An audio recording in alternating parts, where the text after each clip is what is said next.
We're welcoming in our panel right now. Democratic Congressman Adam Smith of Washington, Independent Congressman Kevin Kiley of California. It's good to see you both.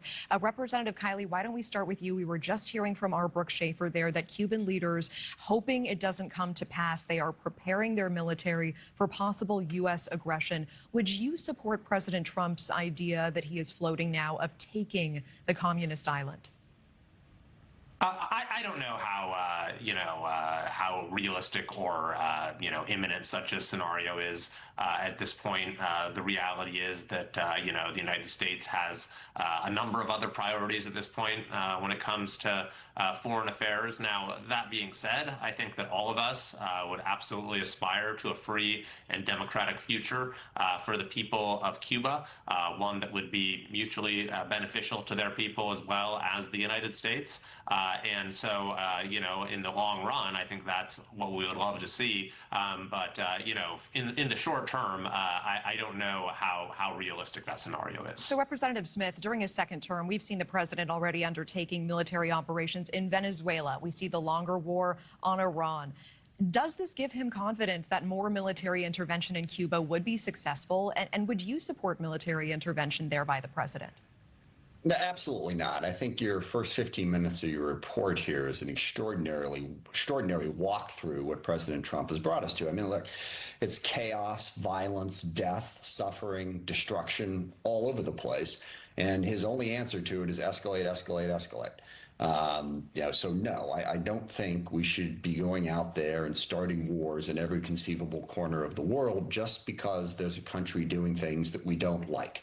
And I think that the precedent that he has set and the approach that he's taking is going to create more violence and destruction and chaos for all of us. We're seeing it in the Middle East as he continues to escalate that war with Iran, which we never should have started in the first place. Now he's threatening Cuba.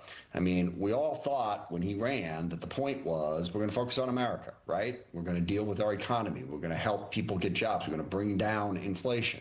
And here we are starting wars all over the world, not just to no benefit to the United States, but to our detriment as we see gas prices go through the ceiling and it drive up inflation all over the place, Americans dying in the Middle East, of course. So I really hope we can take a step back from this constant escalation into more violence and look for more peaceful ways to deal with those people in the world that we do not agree with. Representative Kiley, I want to move to the nation's airports and the fight for funding. Republicans are blaming Democrats for rejecting funding for the whole of DHS. Democrats are chastising Republicans for not funding a standalone bill for the TSA amid the longer security lines we keep seeing. So as a newly minted independent, where do you fall on the blame game here?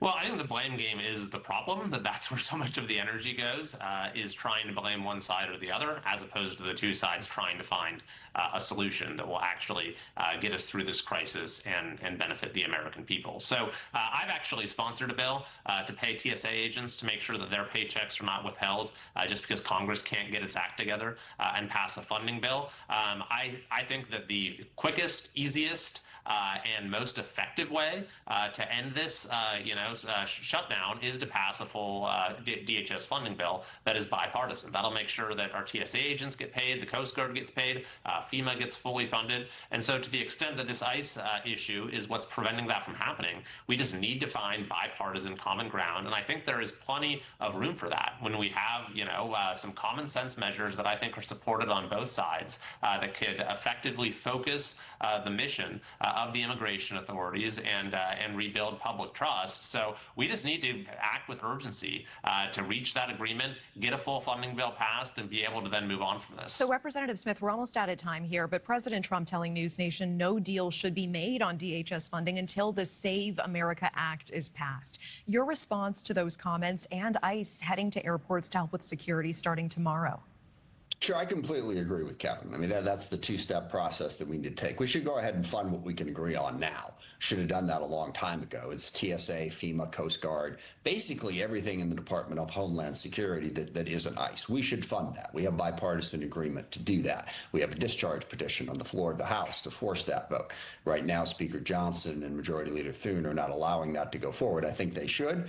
And then also, I think we should try to work to find a resolution to the entire picture. legislation. Now, what President Trump said takes us in the exact opposite direction.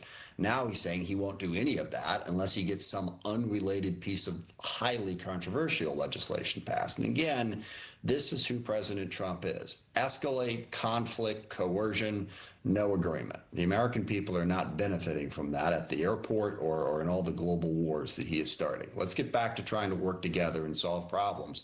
And I think Kevin laid out a perfect one that we can solve right now in a bipartisan way if the leadership in the White House and Congress will let us. Representatives Adam Smith and Kevin Kiley, appreciate you both. Thank you. Thanks very much. Still to come, we are digging deeper as President Trump is ready to make good on his threat to send ICE